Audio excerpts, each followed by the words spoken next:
Hello student, the question from the puzzle asked in Infosys or sometime this type of pattern asked in SSC or as a missing character. So how we can attempt this puzzle or how we are finding this missing character here. So we have to find the logic here. This is 1 2 3 and here it is 1 4 9. So you can see that here it is 1 means 1 square is 1, second number is 2 means 2 square is 4 and third number is 3 means 3 square is 9. So in the similar way for the first number 2 square is 4, next number is 3 square is 9. So definitely it should be 2 square is nothing but 4. So we will go with this third option, C.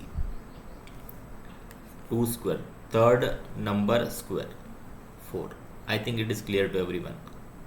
Thank you.